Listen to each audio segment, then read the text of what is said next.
ಎಲ್ಲರಿಗೂ ಬೆಳಗಿನ ಶುಭಾಶಯಗಳನ್ನು ಕೋರುತ್ತಾ,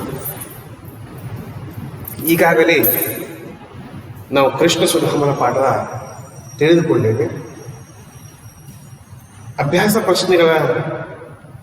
ಪ್ರಶ್ನೆಗಳು ಮಾತ್ರ ಚರ್ಚೆ ಮಾಡುವುದಿಷ್ಟು ಅಷ್ಟೇ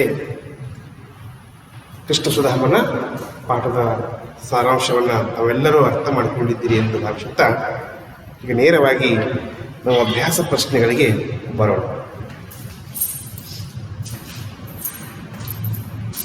ಮೊದಲನೇದು ಅಂತಕ್ಕಂಥದ್ದು ಇದೆ. ಈ ಪದಗಳಿಗೆ ಎರಡು ಸಮಾನಾರ್ಥಕ ಪದಗಳನ್ನು ಬರೆಯಿರಿ ಅಂತದ. ಒಂದನೇದು ಪದ ಕೊಟ್ಟಾಗ ಗೆಳೆಯ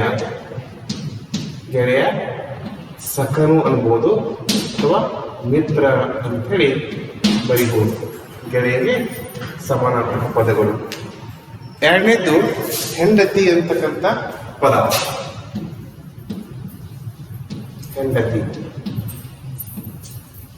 ಹೆಂಡತಿ ಇಲ್ಲಿ ಪತ್ನಿ ಅಥವಾ ಸಂಗಾತಿ. ಇನ್ನು ಮೂರನೇದು ರಾಜ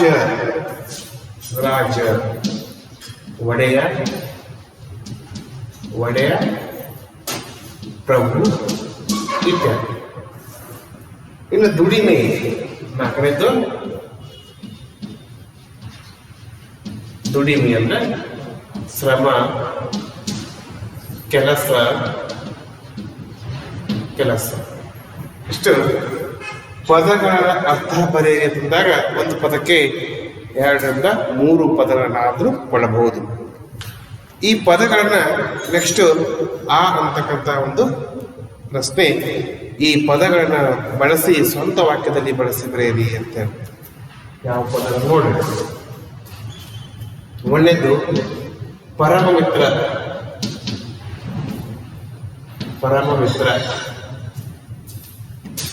ಸುಧಾಮನ ಪರಮ ಮಿತ್ರ ಕೃಷ್ಣ, ಹೀಗೂ ಬರೀಬಹುದು. ಇನ್ನು ಎರಡನೇದು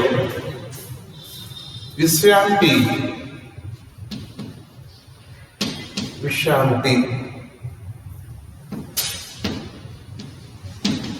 ಶಾಲೆಯಲ್ಲಿ 2 ಅವಧಿಗಳ ನಂತರ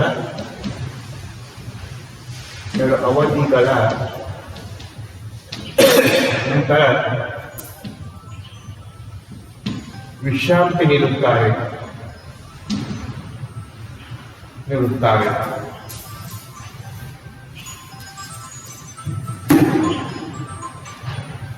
ಎರಡು ಅವಧಿಗಳ ನಂತರ ವಿಶ್ರಾಂತಿ ನೀಡುತ್ತಾರೆ. ಮೂರನೇದು ಸತ್ಕಾರ ಇದೆ. ಮನೆಗೆ ಬಂದ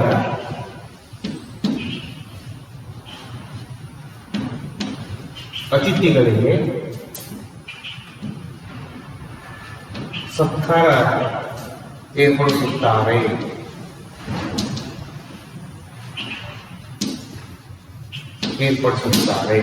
ಇನ್ನು ನಾಲ್ಕನೇದು ಶ್ರಮಿಸು.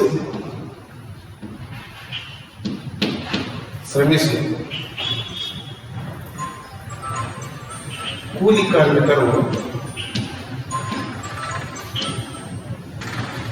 ಕಾರ್ಮಿಕರು ದಿನಾಲು ಶ್ರಮಿಸುತ್ತಾರೆ ಅಂತ ಬರೀಬೇಕು. ಇಷ್ಟು ಪದಗಳ ಅರ್ಥ ಸ್ವಂತ ವಾಕ್ಯದಲ್ಲಿ ಬಳಸಿ ಬರೆಯಿರಿ ಅಂತ ಅರ್ಥ. ಇನ್ನು ಒಂದು ವಾಕ್ಯದಲ್ಲಿ ಬರೀಬೇಕು. ಸುಧಾಮ ಯಾವುದನ್ನ ಮಾನವ ಧರ್ಮ ಎಂದು ಹೇಳುತ್ತಾನೆ ಅಂತ ಇದೆ.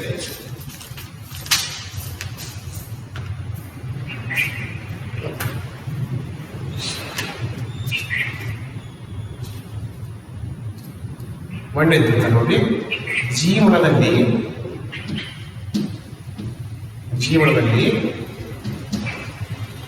ಬಂದದ್ದನ್ನ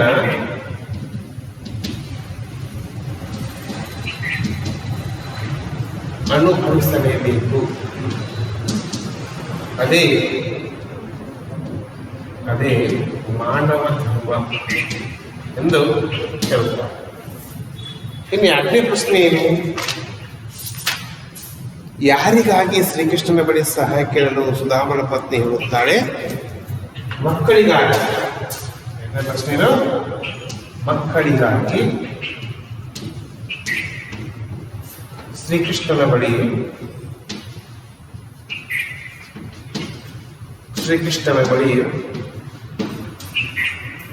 ಸಹಾಯ ಕೇಳಲು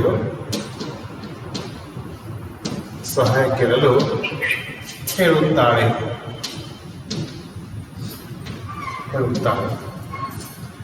ಇನ್ನು ಮೂರನೇದ್ದು, ಸುಧಾಮನ ಕಣ್ಣಲ್ಲಿ ನೀರು ಏಕೆ ಬಂತು? ಸುಧಾಮನ ಕಣ್ಣಲ್ಲಿ ನೀರು ಏಕೆ ಬಂತು?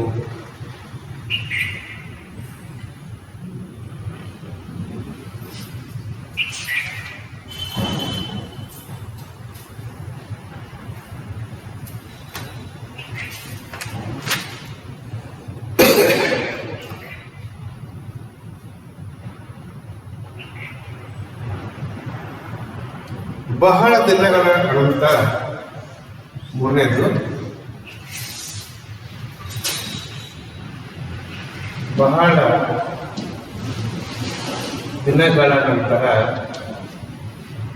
ದಿನಗಳ ನಂತರ ನಿಮ್ಮನ್ನು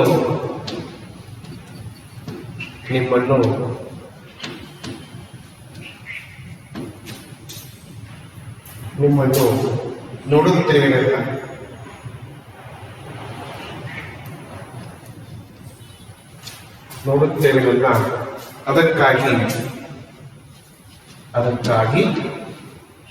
ಈ ಕಣ್ಣೀರು ಎಂದು ಹೇಳುತ್ತಾರೆ. ಇನ್ನು ಮನೆಗೆ ಮರಳಿದ ಸುಧಾಮನು ಏನೇನು ಕಂಡನು? ನಾಲ್ಕನೇದ್ದು, ಮನೆಗೆ ಮರಳಿದ ಸುಧಾಮನು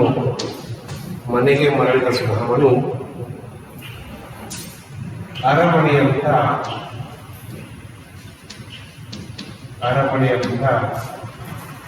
ಮನೆಯನ್ನು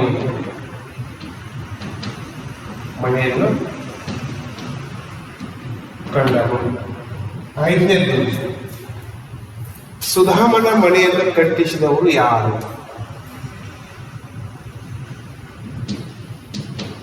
ಸುಧಾಮನ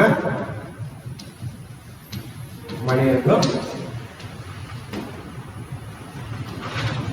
ಕಟ್ಟಿಸಿದವರು ಶ್ರೀಕೃಷ್ಣ.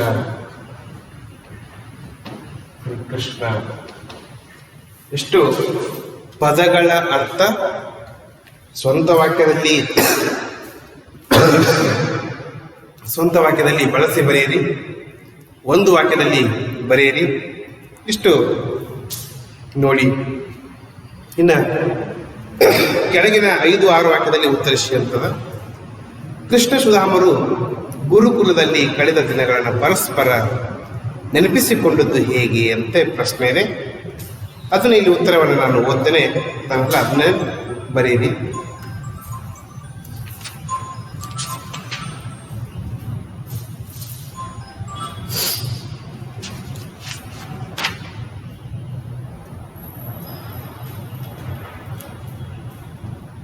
ನೀ ಬಂದು ನನ್ನ ಮನಸ್ಸಿಗೆ ತುಂಬಾ ಸಂತೋಷವುಂಟು ಮಾಡಿದೆ, ನನಗೆ ಗುರುಕುಲದ ಜೀವನ ನೆನಪಾಗುತ್ತಿದೆ ಅಂತೇಳಿ ಕೃಷ್ಣ ಹೇಳ್ತಾನೆ. ಒಟ್ಟಿಗೆ ಊಟ ಮಾಡುತ್ತಿದ್ದೆವು, ಕೂಡಿ ಕಲಿಯುತ್ತಿದ್ದೆವು, ಕಟ್ಟಿಗೆ ತರಲು ಹೋಗುತ್ತಿದ್ದೆವು. ಗುರುಮಾತೆ ಕೊಟ್ಟ ಹುರಿದ ಕಡಲೆ ತಿಂದದ್ದು, ನಿನ್ನ ಪಾಲಿನ ಕಡಲಿನ ಕಸಿದುಕೊಂಡಿದ್ದು. ಹಸಿವು ಪ್ರಜೆಗಳ ಹಸಿವು ನೀಗಿಸಲು, ಅವರ ಕಷ್ಟ ಕಾರ್ಪಣ್ಯ ನೀಗಿಸಲು ರಾಜನಾದವನು ಶ್ರಮಿಸಬೇಕು. ಆಗ ಮಾತ್ರ ಅವನು ನಿಜವಾದ ರಾಜನಾಗುವನು. ನಿನ್ನನ್ನು ಪೀಡಿಸಿದ್ದು ತಪ್ಪೆಂದು ಕ್ರಮೇಣ ನನ್ನ ಅರಿವಿಗೆ ಬಂತು ನೋಡು. ಕೃಷ್ಣ, ಇಷ್ಟು ದಿನ ಇಲ್ಲಿದ್ದು ಅದನ್ನೆಲ್ಲ ಕಣ್ಣಾರೆ ಕಂಡಿರುವೆ. ಸುಧಾಮ, ನಿನಗೇನು ಬೇಕು? ನನಗೇನೂ ಬೇಡ. ನಿನ್ನ ಸತ್ಕಾರ ಜೀವನದಲ್ಲಿ ಮರೆಯುತ್ತಿಲ್ಲ. ನಿನ್ನ ಸ್ನೇಹ ಒಂದೇ ಸಾಕು. ಇನ್ನು ನನ್ನೂರಿಗೆ ಹೊರಡುತ್ತೇನೆ ಅಂತ ತಿಳ್ಕೊಂಡು ತನ್ನ ಬಾಲ್ಯದ ದಿನಗಳನ್ನು ನೆನಪಿಸಿಕೊಂಡು ಈ ರೀತಿಯಾಗಿ ಇಬ್ಬರಲ್ಲಿ ಸಂಭಾಷಣೆಯನ್ನ ಏರ್ಪಡುತ್ತೆ. ಕೃಷ್ಣನು ಸುಧಾಮನಿಗೆ ಮನೆ ಕಟ್ಟಿಸಿಕೊಟ್ಟ ಸಂದರ್ಭವನ್ನ ವಿವರಿಸಿ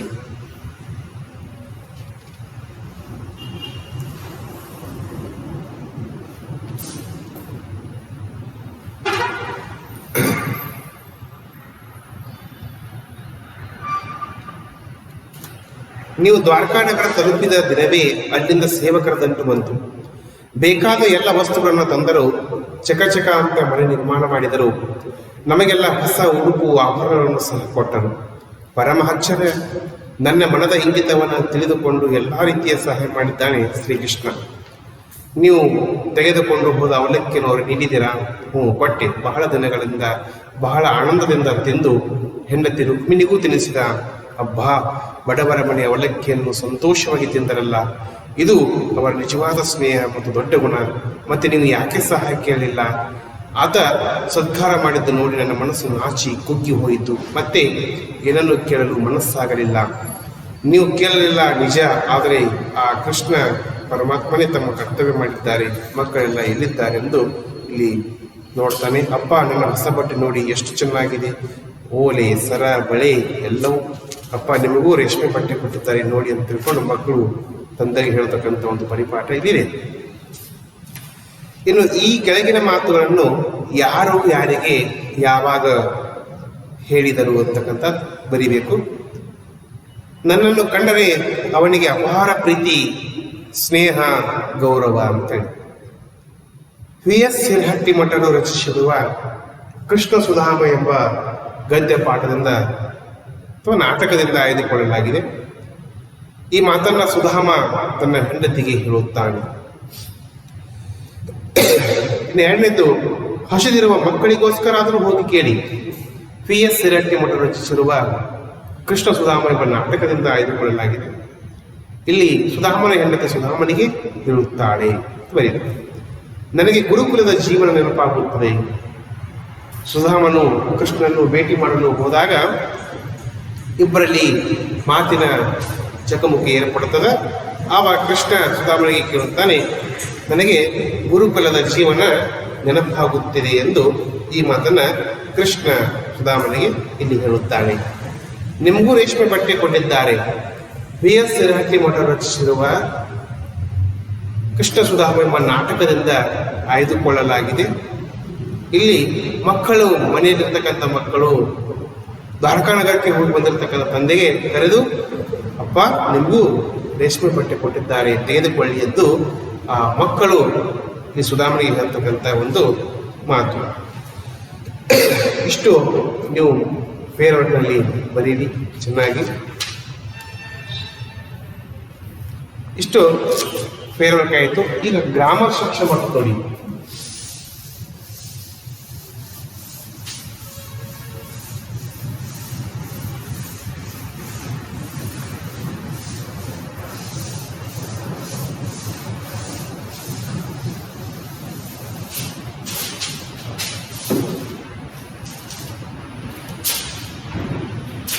ನುಡಿಗಟ್ಟು, ನುಡಿಗಟ್ಟು,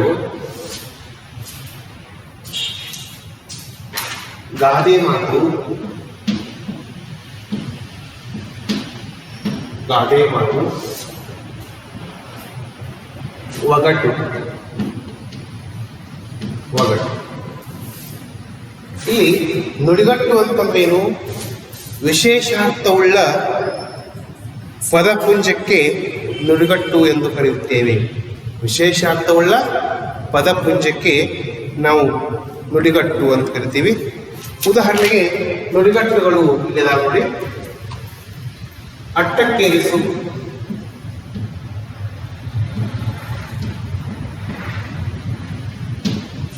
ಅಟ್ಟಕ್ಕೇರಿಸು,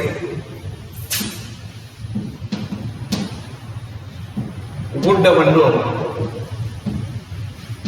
ಬೆಟ್ಟ ಮಾಡು, ಬೆಟ್ಟ ಮಾಡು. ಮೂರನೇದು ಕಂಬಿ ಕೀಳು, ಕಂಬಿ ಕೀಳು. ನೀರಿನ ಮೇಲೆ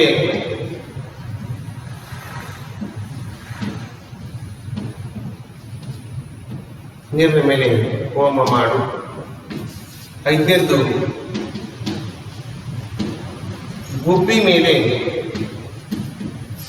ಗುಬ್ಬಿ ಮೇಲೆ ಬ್ರಹ್ಮಾಸ್ತ್ರ. ಈ ಎಲ್ಲ ನುಡಿಗಟ್ಟುಗಳು ಇವು ವಿಶೇಷಾರ್ಥವನ್ನು ಹೇಳುತ್ತವೆ, ಮತ್ತು ಈ ಮಾತಿನಲ್ಲಿ ಒಂದು ಒಳಾರ್ಥ ಇದೆ ಅಂತ ಅರ್ಥ.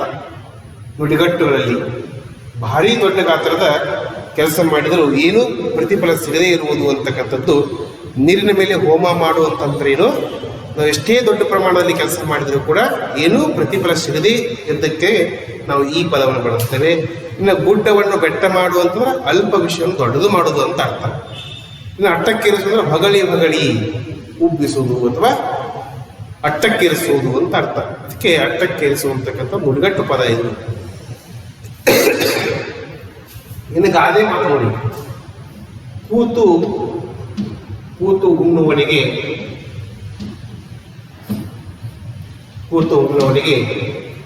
ಕುಡಿಕೆ ಹಣ್ಣು ಸಾಲದು.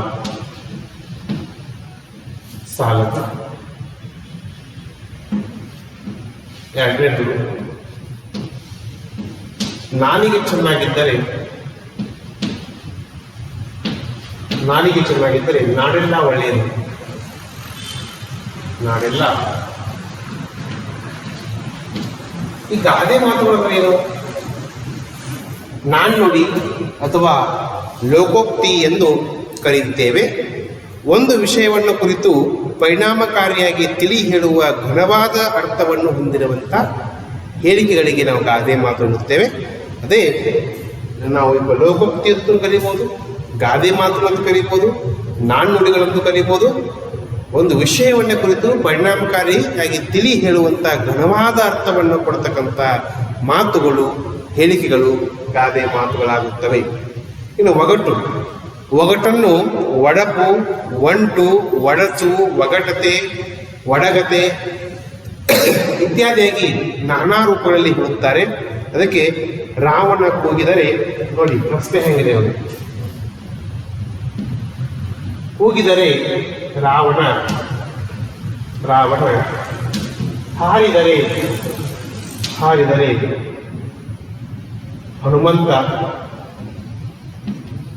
ಹನುಮಂತ, ಕೂತರೆ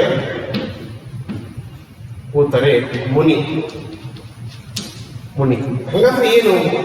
ಕೂಗಿದರೆ ರಾವಣ, ಹಾರಿದರೆ ಹನುಮಂತ, ಕೂತರೆ ಮುನಿ. ಇದಕ್ಕೆ ಕಪ್ಪೆ ಅಂತಕ್ಕಂಥ ಒಂದು ವಿಶೇಷ ನಾವು ಉತ್ತರವನ್ನು ಕೊಡ್ತೇವೆ. ಒಗಟನ್ನ ಒಡಚು, ಒಡಗತೆ, ಒಡಪು ನಾನಾರ್ಥದಲ್ಲಿ ನಾವು ಹೇಳುತ್ತೇವೆ. ಇಂಗ್ಲಿಷ್ನಲ್ಲಿ ರೇಡಲ್ ಎಂದು ಹೇಳುತ್ತಾರೆ. ಮುಖ್ಯವಾಗಿ ಒಗಟು ಎಂದಾಗ ಒಂದು ಸಮಸ್ಯೆ ಅಂತ ಅರ್ಥವಾಗುತ್ತದೆ. ಒಗಟುಗಳು ಬುದ್ಧಿ ಪ್ರಧಾನವಾದವುಗಳು ಅಂತ ಹೇಳ್ತೀವಿ ನಾವು. ಇನ್ನು ಚಿಪ್ಪುಂಟು ಆಮೆಯಲ್ಲ, ದುಡ್ಡುಂಟು ಪೂಜಾರಿಯಲ್ಲ, ಕಣ್ಣು ಮೂರುಂಟು ಹರ್ನಲ್ಲ. ಹಾಗಾದ್ರೆ ನಾಣ್ಯಾರು ಅಂತ ಪ್ರಶ್ನೆ ಬೇಡಿದಾಗ ಇಲ್ಲಿ ತೆಂಗಿನಕಾಯಿ ಅಂತ ಹೇಳ್ರಿ. ಮುಳ್ಳುಗಳಿವೆ ಅಪಾಯವಿಲ್ಲ, ಸಂಖ್ಯೆಗಳಿವೆ ಲೆಕ್ಕದ ಪುಸ್ತಕವಲ್ಲ, ಗಂಟೆ ಹೊಡೆಯುತ್ತದೆ ದೇವಾಲಯವಲ್ಲ.